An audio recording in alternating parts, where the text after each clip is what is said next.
Hai guys, semoga kabar baik selalu ya. Terima kasih buat kalian yang masih setia menonton channel Febriani Bang Heli di episode Resound Film dan masih ditemani oleh saya, Miss Feby.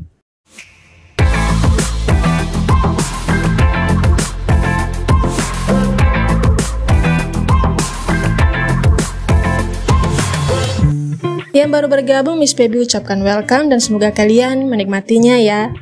Kali ini Miss Feby mau review soundtrack di film yang bertema perang guys. Ya, perang dunia yang terjadi di masa lalu sudah menelan banyak korban dari warga sipil dan juga menyisakan banyak cerita pilu dari para prajurit yang berperang. Mereka harus melalui masa-masa perang yang mengerikan demi membela negara mereka. Salah satunya anggota prajurit yang paling terkenal dalam Perang Dunia Kedua Amerika bernama Louis Zamperini. Sorry ya kalau ada salah penyampaian.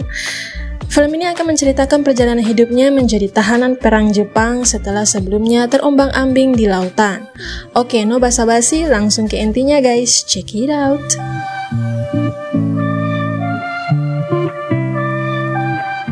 Film drama perang Amerika yang berjudul Unbroken dirilis pada tahun 2014 yang diproduksi dan disutradarai oleh Angelina Jolie. Nama dan wajah yang tak asing lagi di dunia perfilman nih.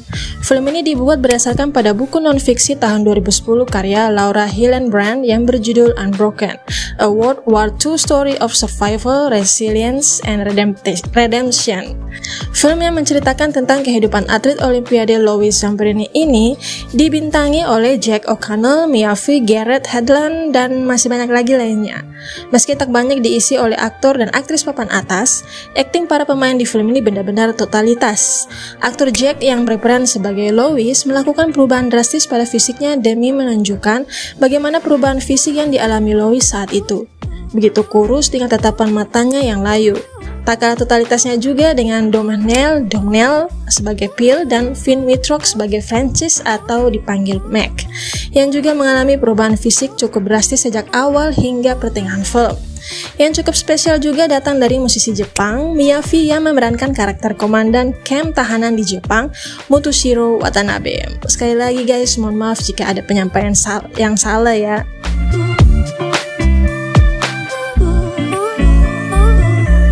Makin seru kalau kita kenalan dengan sosok beliau paling terkenal dalam Perang Dunia Kedua ini ya.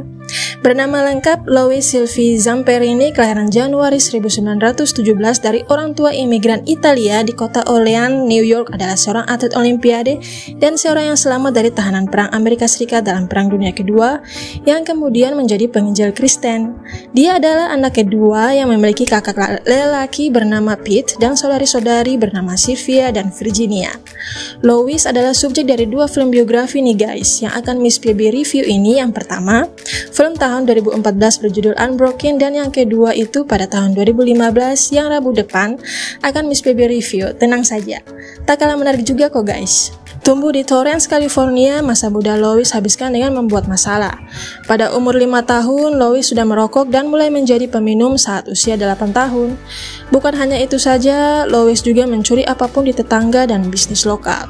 Saking nakalnya, Louis muda pernah mengempiskan ban mobil setelah seorang guru yang berniat mendisiplinkannya itu melapor polisi.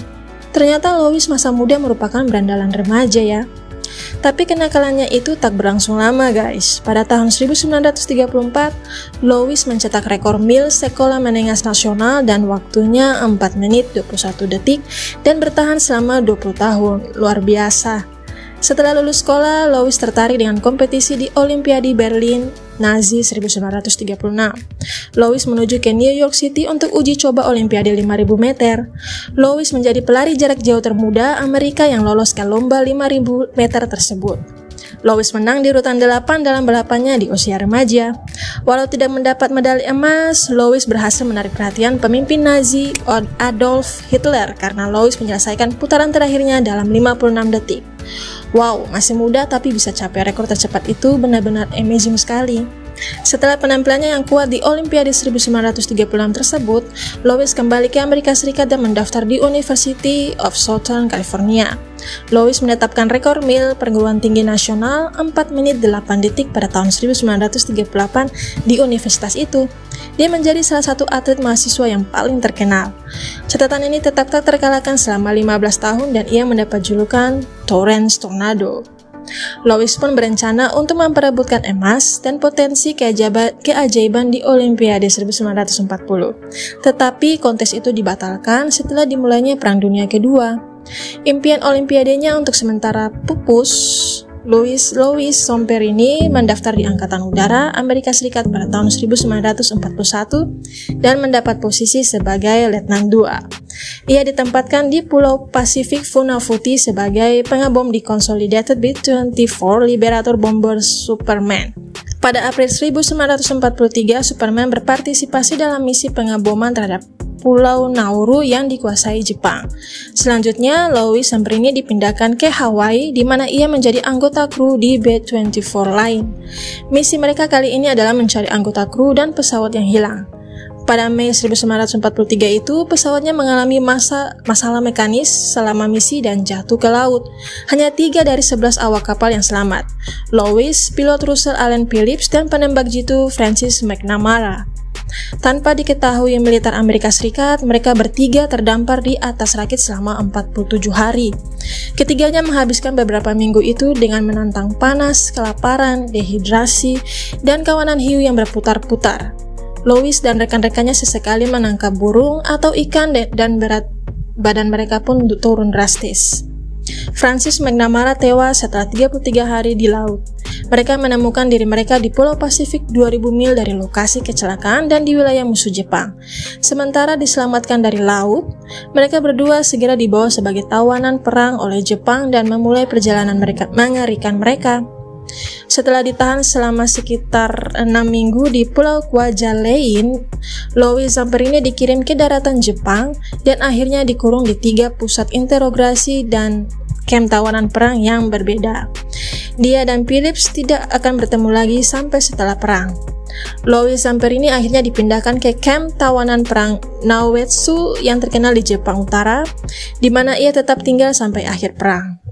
Camp itu terkenal karena penjaga penjara Mutsuhiro the Bird, Watanabe, yang senang menyiksa orang-orang itu. Selama 2 tahun berikutnya, Louis menderita penyakit, kelaparan, dan pemukulan hampir setiap hari dari penjaga. Watanabe sangat gembira dalam menyiksanya. Dia memukul Louis dengan pentungan, ikat pinggang, dan tinju, dan juga mengancam akan menewaskan Louis.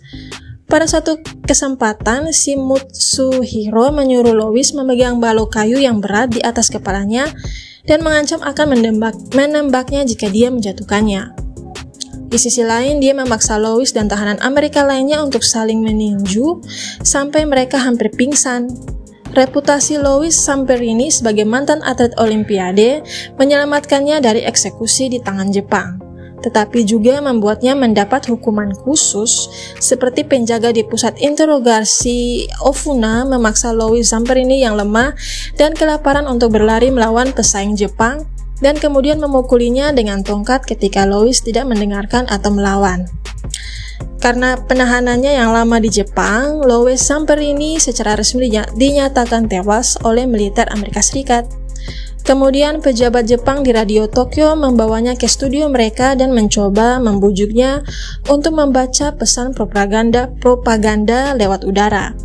Kata propaganda dalam Kamus Besar Bahasa Indonesia diartikan sebagai penerangan berupa paham, pendapat, dan sebagainya yang benar atau salah yang dikembangkan dengan tujuan meyakinkan orang agar menganut suatu aliran, sikap, atau arah tindakan tertentu.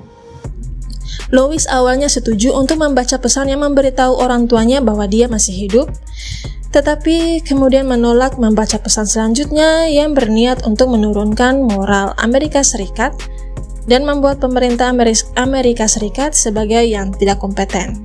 Louis kembali ke kamp tawanan Jepang. Pada tahun 1945 di akhir perang, Louis dibebaskan bersama dengan ratusan tawanan perang lainnya di kamp Naoetsu, barat laut Tokyo. Louis kembali ke Amerika Serikat, tetapi pengalaman masa perangnya akan terus menghantui Louis. Tahun-tahun kekurangan gizi dan penyiksaannya membuatnya tidak dapat melanjutkan karirnya sebagai pelari, dan dia menjadi bergantung pada alkohol untuk mencegah mimpi buruk dan kilas baliknya. Nah, kisahnya setelah pulang dari Jepang itu yang akan diceritakan dalam film Unbroken yang kedua guys, yang akan Miss Phoebe review di Rabu depan. Yang jelas setelah bebas, Lois dan Pearl juga selamat menikah dengan kekasih mereka, dan mimpi Lois yang ingin ikut Olimpiade lari di Jepang tetap Lois lakukan loh, tapi di usianya yang ke-80 tahun. Luar biasa tenaga beliau ini. Ya, Lois kembali ke Jepang untuk bertemu dengan mantan penculiknya dan memaafkan mereka, juga ingin bertemu dengan Watanabe, tapi sayangnya dia tak mau bertemu. Jadi di film ini, film Unbroken yang pertama tahun 2014 merupakan perjalanannya yang bertahan hidup sehingga bisa kembali ke rumahnya. Lois Zamperini yang memiliki background anak bermasalah bisa berubah dan mau berubah dan berhasil menjadi orang yang dikenal dengan prestasinya. Itu keren sih. Berikut sinopsis filmnya guys.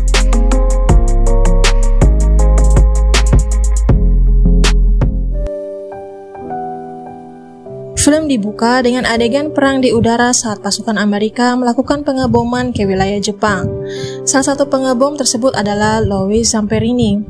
Mereka diserang balik oleh pesawat tempur Jepang hingga rekan-rekannya mendapati luka serius. Adegan berganti ke masa kecil Lois Zamperini atau dipanggil Lowie, yaitu seorang anak imigran Italia yang tinggal bersama keluarganya di Amerika Serikat.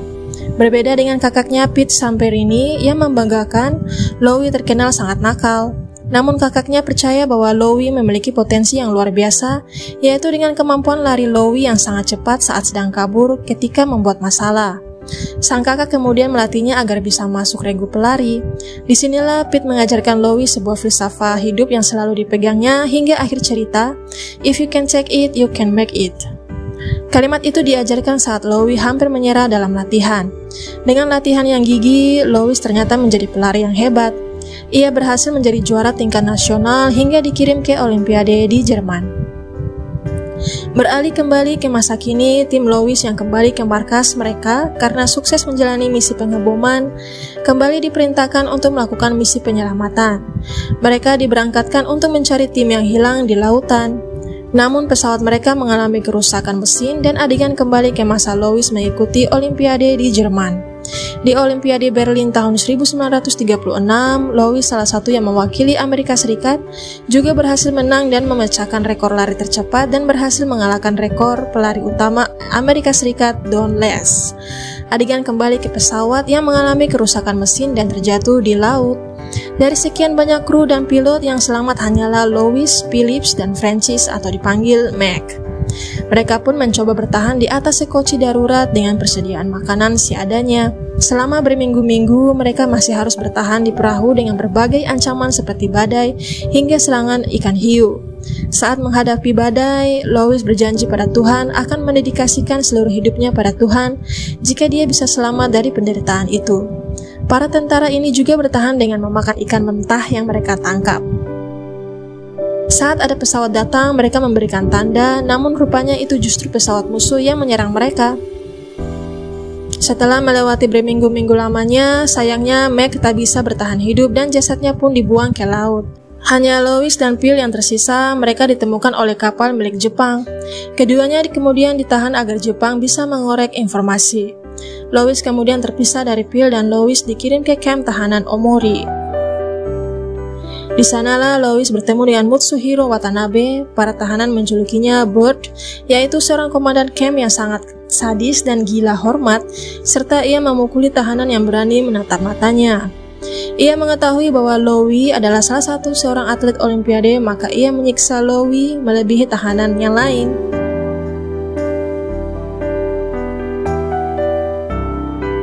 Ia masih senang mengadakan pertunjukan teater yang diperankan oleh para tahanan. Ia pun diam-diam merasa kagum dengan karakter Lois yang selalu bangkit lagi ketika dipukul, bahkan hingga ia sendiri keheranan. Lois juga sempat ditawari oleh pemerintah Jepang untuk menyatakan pernyataan yang salah tentang Amerika di radio dengan imbalan kehidupan yang nyaman di Jepang. Namun Lois yang setia pada Amerika menolaknya dan memilih untuk kembali disiksa oleh Watanabe di kamp tahanan. Suatu hari, Watanabe mendapat kenaikan pangkat dan dipindahkan dari kamp Omori. Ia pun berpamitan pada Lois yang ia sebut sebagai sahabatnya. Tak lama, kamp tersebut diserang oleh pasukan Amerika hingga membuat banyak bagian terbakar. Lois dan tahanan lain pun dipindahkan ke kamp lainnya. Rupanya mereka dipindahkan ke penjara Naoetsu dengan pekerjaan yang lebih berat. Para tahanan di sana dipekerjakan untuk mengeruk dan mengangkut batu bara hingga tubuh mereka hitam. Lois dan tahanan yang baru dipindahkan ikut bekerja hingga mereka tampak begitu lemah. Tak cukup sampai di situ, Sersan Watanabe juga menyiksa Lois secara pribadi. Lois tampak menyerah. Kini tentara Jepang mengumumkan bahwa perang telah berakhir dan mereka akan mengajak para tahanan mandi di sungai. Mulanya para tahanan mengira jika mereka akan tewas ditembak di sungai. Namun setelah sampai, rupanya mereka akan dibawa pulang pasukan Amerika.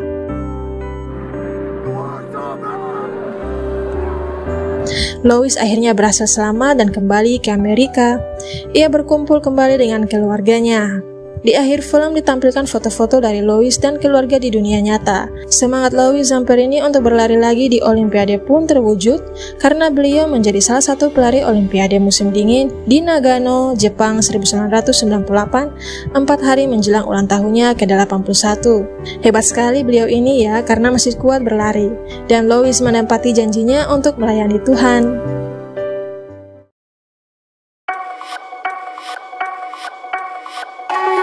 Tidak heran jika film bertema perang dengan banyak pesan positif di dalamnya ini mendapat banyak penghargaan. Berikut list penghargaannya guys, check it out.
Bagian favorit saya nih, kepoin soundtrack dalam film. Tidak terlalu banyak lagu yang mengiringi, kebanyakan film perang ini diiringi musik karya Alexandre Desplat. Musik-musik background yang menegangkan pada adegan peperangan atau penyiksaan hingga background yang terasa sedih dalam adegan-adegan emosional akan membuat kita yang menonton ikut terbawa suasana saat menyaksikan film ini. Ya, kalau ditotalkan ada 23 musik dan 1 lagu yang mengiringinya, yaitu lagu Coldplay dengan judul Miracle. Pada bagian awal video lagu Coldplay dicantumkan ungkapan Lois Zamperini yang melegenda, yaitu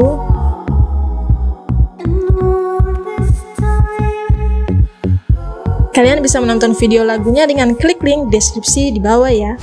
Lois Zamperini yang selama 2 tahun ditahan dan setelah perang berakhir, Lois dibebaskan dan kembali ke Amerika Serikat dan memulai karirnya sebagai penginjil Kristen.